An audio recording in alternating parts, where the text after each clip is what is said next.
Hello everyone. Before we dive into today's content, I just want to take a moment to say a huge thank you to all of you. You can see on the screen we have hit 1000 subscribers, and this could not be done it without your amazing supports, comments and engagement. Whether you are new to the channel or you have been from the start, I truly appreciate each and every one of you. This milestone means so much to me, and I'm super excited for what's coming next. So before going ahead, I kindly request all of you, please keep subscribing. If you are new to my channels, please keep subscribing, because I have observed there's new viewers on my channels plus but you are going away without subscribing my channel. So all the new viewers, please, it's my kind request, if you like my content, if my video have helped you, so please keep subscribing, keep motivating, keep liking, keep sharing, keep commenting on my videos. So with that said, let's jump into the today's video.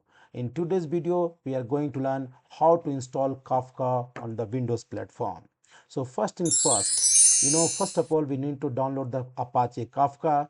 To do that, we need to visit the Google and we type here Kafka download. After clicking on that, you can select the first one here, download Kafka, Apache Kafka. So then you will be redirected to the official website link. So I can include this direct official website in my video description, you can find it. So by the time I'm making this video, the version is 3.8.0. I'm going to select the binary download a Scala 2.13.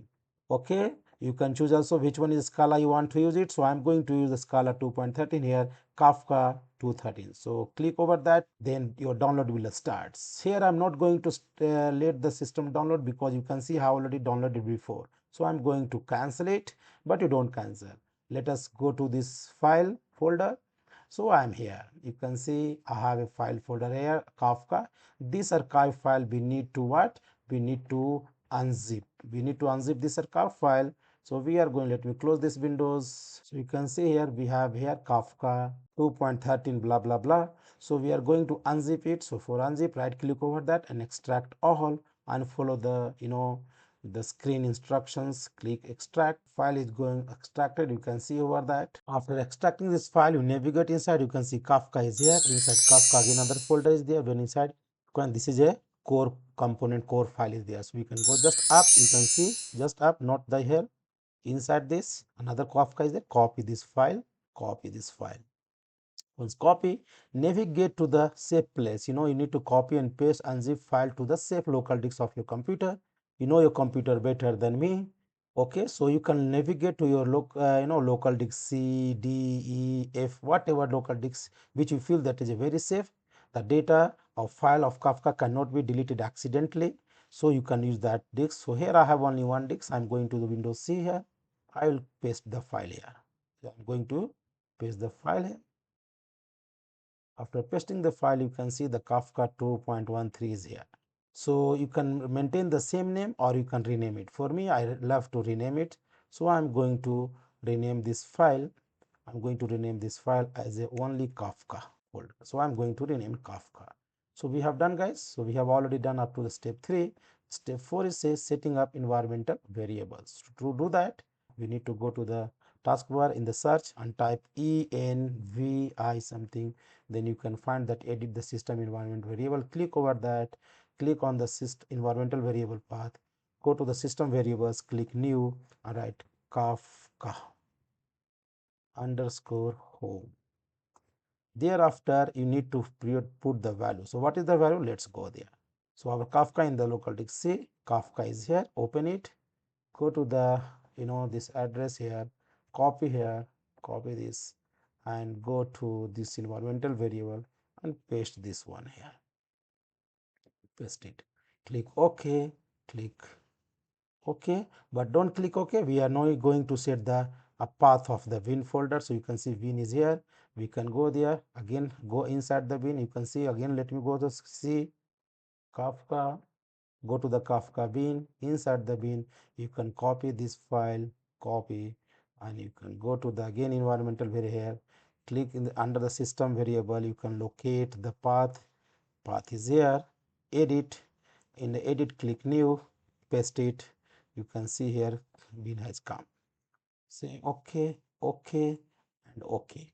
So guys, we have set the environmental variable. Now time has to come to edit the configuration file of the Kafka. So we can see there is two important file we need to edit, which is called the zookeepers, okay, and the server property. So let's navigate to that. So we can go to the C simply, Kafka. You can see the config folder here. Inside the config folder, you can locate the zookeeper down over here. Okay, so you locate, open with the notepad, any kind of editor. So I will prefer to open with the Sublime. So I'm going to, let us do like this, sorry, right click open. So I'm going to open, right click. So guys, you can open with any editor that your choice. So you can open with the edit notepad, or you can open with the Sublime. So allow me to use the Sublime. So I'm going to drag and drop in the Sublime notepad. So you can see here, then you navigate up to down here, you can find something, scroll up, you can find something data dial. So by default is a temp zookeeper. So you can maintain like this, but I recommend you can keep this data directory, because you want to create zookeepers logs. So it's good practice to keep in the some safe place, and also the place where it is a fast input output operation can be performed, basically on SSD hard drive. So you can choose any location that you have. You can keep more than one data directory by using the comma. So here I will choose only one data directory here. So I can write here C. This is the location I will use. So I will go to the Kafka again, save Kafka. Inside the Kafka, I will say okay, this is the location I want Kafka. Inside the Kafka, they will create TMT. So I will not, my system will create. So let's go there. So I'm going to, in the configuration file, I'm writing here C Kafka. Let me change this slice like this. Okay, here I can see this one, and they let it be temp. Inside the temp, we don't have temp any check it out. It will create, system can create automatically after running the Kafka. Okay, so let us go there and to a zookeeper. So save it, you can close it or close it, and then I can go for the server property. Okay, server property, you can see the command I have given it here according to my configuration. You can, I will add this this file into my video description. You can copy paste if you are following the same path of like this one. So let us go to the server property of the Kafka. So I'm going to the server property of the Kafka. So config, this is a server property. Can you see this is server, this is a property file. Let me open with the Sublime. Okay, so when I scroll down, you look for the logs file. Okay, so let me go there and find that log file where it is. So I lost it. Where is that? Where is that? Where is that? Where is that? Where is that? Okay, log directory, log diars. So okay, also guys, I have here recommendation. If you are working on the productions applications, so it is good practice to keep keep this log directory location is different drive, and the zookeepers directory on the different disk, just for not having the confliction and of the input output operations. Okay, so let's go, but here I am doing in the local machines. So our machine has a limitation. So for learning purpose, we are keeping in the same directory. Okay. So let us go here, right here. Same again, Kafka. I had copy paste same thing. This style Kafka under the temp, then kfka-log. Save it and you can close it. So far we have also edited the configuration file. Okay, now we need to see whether we have set up all those configurations or not. So we need to start the zookeeper. To start the zookeeper, we need to open the command line, or you can use the PowerShell. So let me open the command line. So at the taskbar in the search, I'm writing cmd, and then I'm opening this cmd as a administrator here.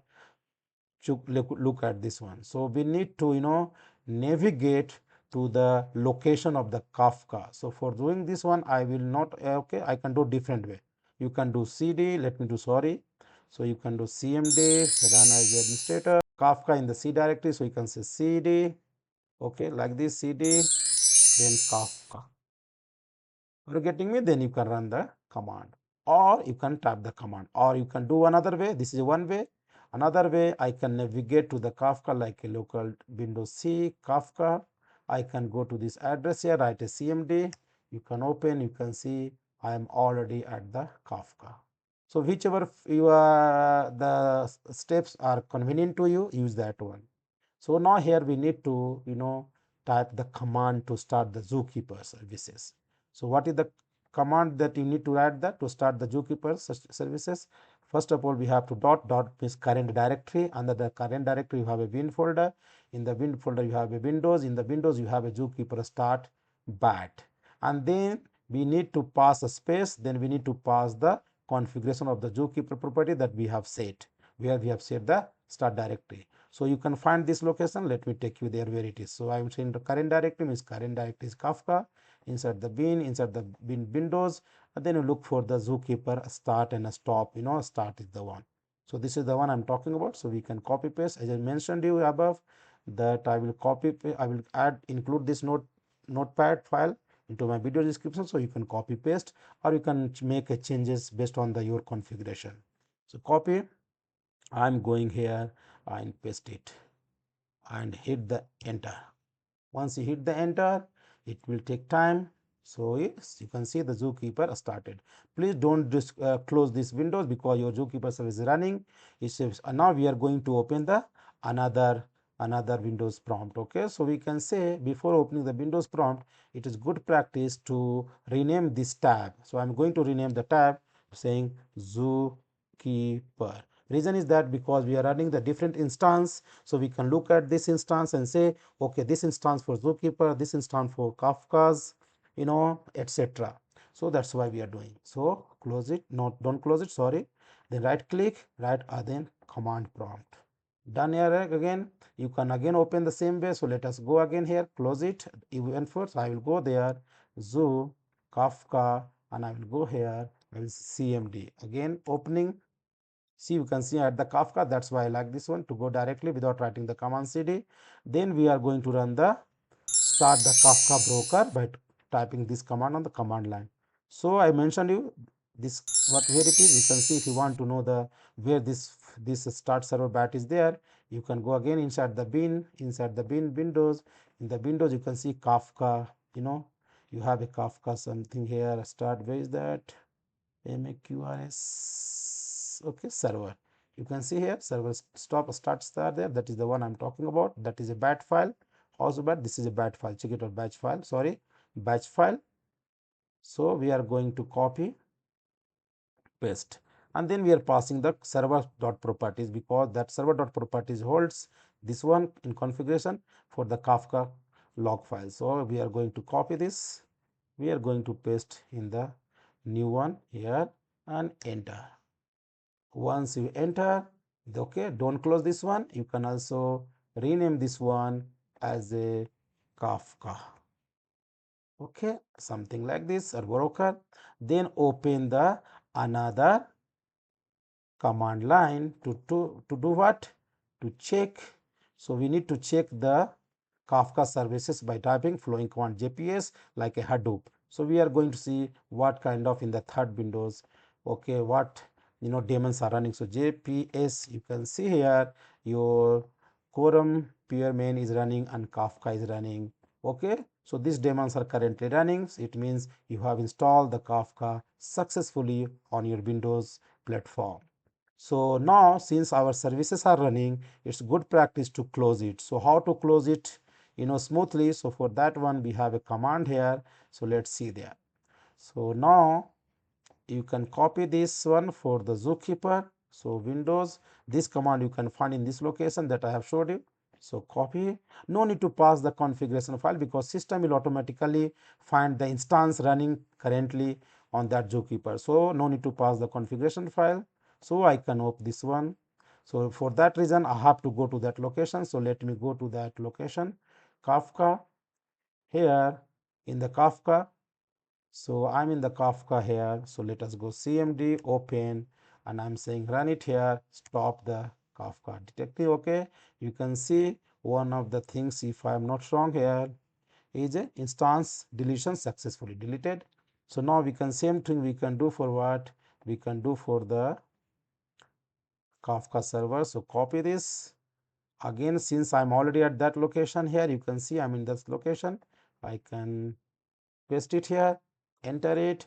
No instance available, it means this have closes. So no instance available, guys. So you can see again JPS and see your all are is done.